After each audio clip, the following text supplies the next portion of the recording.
শহীদ জিয়ার বিএনপি এখন আর নাই, বেগম জিয়ার বিএনপি এখন আর নাই, এখন ভাড়াটিয়াদের বিএনপি, মাস্তানদের বিএনপি, ঋণ খেলাপিদের বিএনপি, সন্ত্রাসীদের বিএনপি, চাঁদাবাজদের বিএনপি। দেশের লোকেরা আপনাদেরকে প্রত্যাখ্যান করেছে, যার জন্য আপনাদের মুখে হাসি নাই। এখন থেকে হাসি বন্ধ, কয়েকদিন পরে কাশিও বন্ধ হয়ে যাবে। লিল্লাহি তাকবীর, লিল্লাহি তাকবীর, ইনকিলাব ইনকিলাব, জিন্দাবাদ জিন্দাবাদ, ইনকিলাব জিন্দাবাদ। দল করেছে এরা অরিজিনাল ছাত্র না, এরা মির্জা আব্বাসের আলাদা বাহিনী আছে এখানে। ওরা বলেছে যে মির্জা আব্বাস আমাদের টাকা দেয়, আপনি দিতে পারবেন? আমার ভাই দুর্নীতির টাকা না, আমি কই থেকে দিব?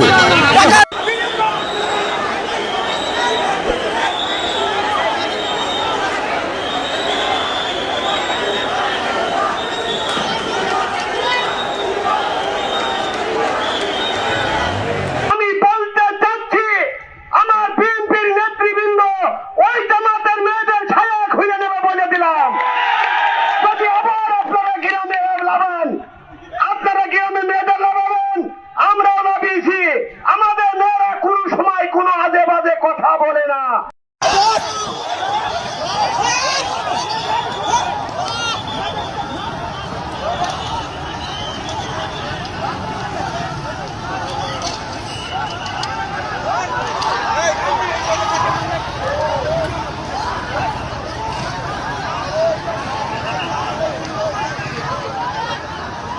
হামলার সঙ্গে জড়িত সন্দেহে বিএনপির স্থায়ী কমিটির সদস্য মির্জা আব্বাসকে গ্রেফতার করা হয়েছে। প্রধান উপদেষ্টার প্রেস উইং থেকে এই তথ্য নিশ্চিত করা হয়।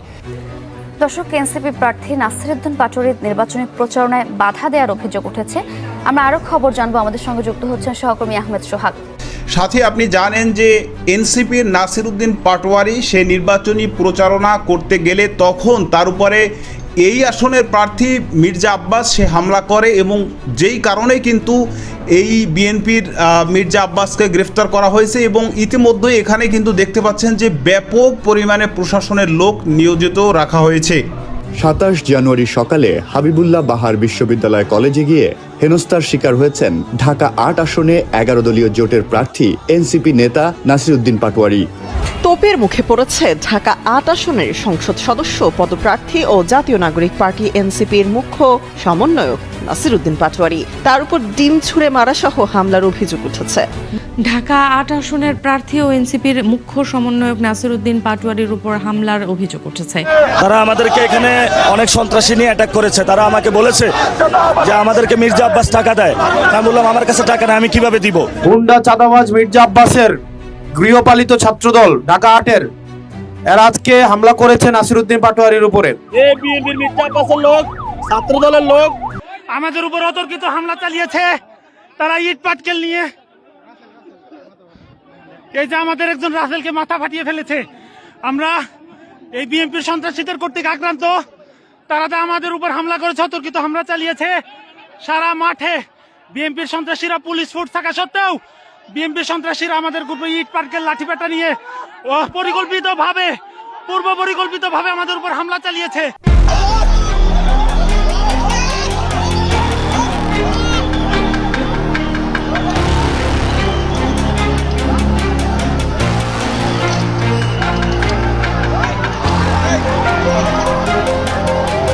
গতকালের ঘটনাটি ছিল এক নজিরবিহীন প্রতিবাদের উদাহরণ।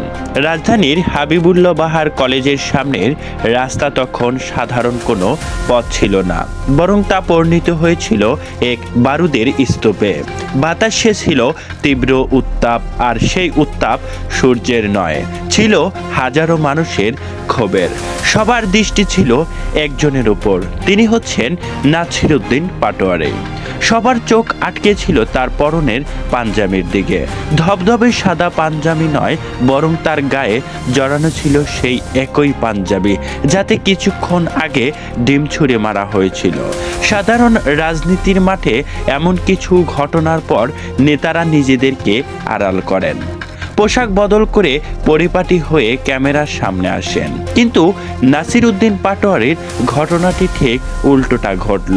সেই দাগ কোনোভাবে তিনি মুছল না, বা সেই পাঞ্জাবিটা কোনোভাবেই সে পরন থেকে উল্টালো না, যেটার কারণ এখন পুরো এলাকাবাসী দেখছেন, যেটি মুহূর্তেই সোশ্যাল মিডিয়ায় ব্যাপক পরিমাণে ভাইরাল হয় এবং আলোচনা ও সমালোচনার ঝড় বয়। এই একটি দৃশ্যই পুরো পরিস্থিতির মোড় ঘুরিয়ে দিল।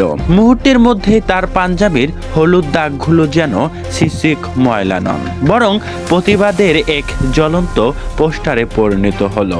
উপস্থিত কর্মী সমর্থকদের রক্তে তখন আগুন। এই দৃশ্য দেখার পর ভিড়ের মধ্যে গুঞ্জনা শুরু হয়েছিল। তার নিমিষেই গগনবিদারী স্লোগানে রূপ নিল।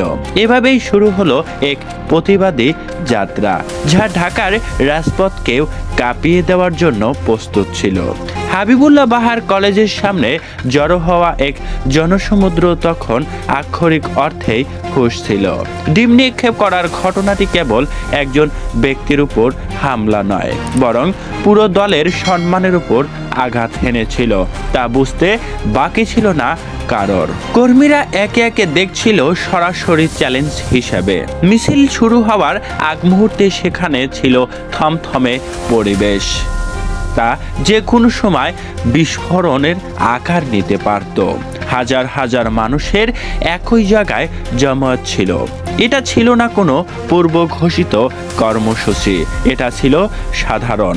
এখানে ছিল তাৎক্ষণিক প্রতিক্রিয়ার এক তীব্র ঝাঁজ।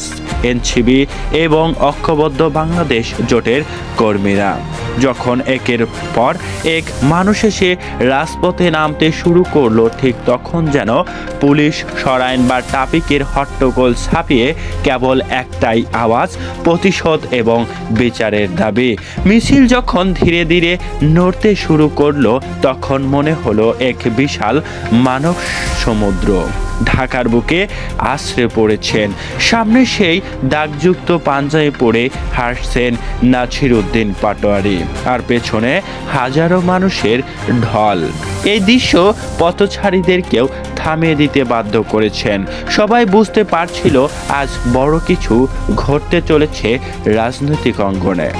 মিছিলটি মালিবাগের দিকে অগ্রসর হওয়ার সময় রাস্তার দুই পাশের পরিবেশটা পাল্টে গেল।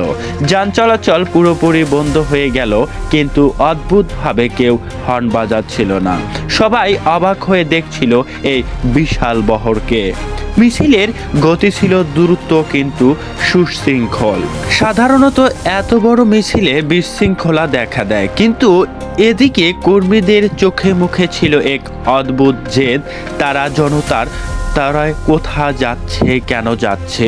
সবচেয়ে বড় উত্তেজনার মুহূর্ত তৈরি হলো যখন মিছিলটি মালিবাগ ছেড়ে রাজারবাগে মোড় নিচ্ছিল। এই পথের এক গভীর রাজনীতিক বার্তা ছিল। এই পথের গভীর রাজনীতির কারণ এই পথে বিএনপি নেতা মির্জা আব্বাসের বাসভবন ছিল। মিছিলটির গতির পথ দেখে বোঝা যাচ্ছিল যে বিক্ষোভকারীরা সরাসরি প্রতিপক্ষর ডানায় হানা দিতে চলেছে। রাজনৈতিক দূরত্বরা জানেন প্রতিপক্ষর বাড়ির সামনে মিছিল নিয়ে যাওয়াটা কতটা ঝুঁকিপূর্ণ ও উত্তেজনাপূর্ণ হতে পারে। রাজারবাগ মোড়ে পৌঁছানোর পর উত্তেজনা চরমে পৌঁছালে হাজার হাজার জোড়া চোখ মির্জা আব্বাসের বাড়ির দিকে।